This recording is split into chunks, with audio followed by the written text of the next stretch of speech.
कळे पोलिसांच्या आशीर्वादानेच मटका बाजार फोपावला। खाकीतील भोलेनाथाची मटक्यातील कलेक्शन बहादुरी रोखणार कोण? मटका चालकाच्या कॉलरला हात घालण्याची हिम्मत कळे पोलिसांकडे आहे का?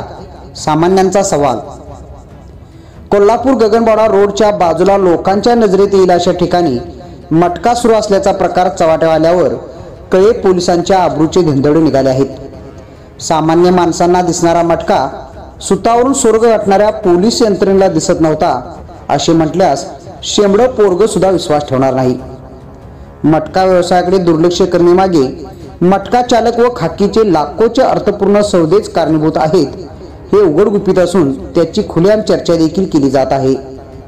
कळे बीटसह इतर ठिकाणच्या मटका बुकीच्या लाखोच्या कलेक्शनची जबाबदारी भोलेनाथावर असून कारभारी मात्र निवांत आकड्याचा मेळ घालून जीत आपलीच म्हणून आशीर्वाद देऊन नेतृत्व करतात। अशा पडद्यामागच्या व्यवहारात चर्चा सुरू आहे। त्यामुळे मटका चालकाच्या कॉलरला हात घालण्याची हिंमत कळे पोलिसांमध्ये उरलेली नाही। उलट न्याय मागण्यासाठी ठाण्यात आलेल्या सामान्य लोकांवर पोलीसगिरी दाखवून रुबाब मारण्यात काही महाभाग स्वतःला शाणे समजतात ही खेदाची बाब आहे। कळे बीट परिसरात बुकी चालकांनी लोकांच्या नजरेत भरेल अशा ठिकाणी बिनधास्तपणे बुकी सुरू केल्या आहेत। हप्ता महिन्याला पोहोचत असल्याने खाकीचे कोणतेही भय राहिले नाही। अवैध धंदे व गुन्हेगारीकरण याचा परस्पर संबंध आहे।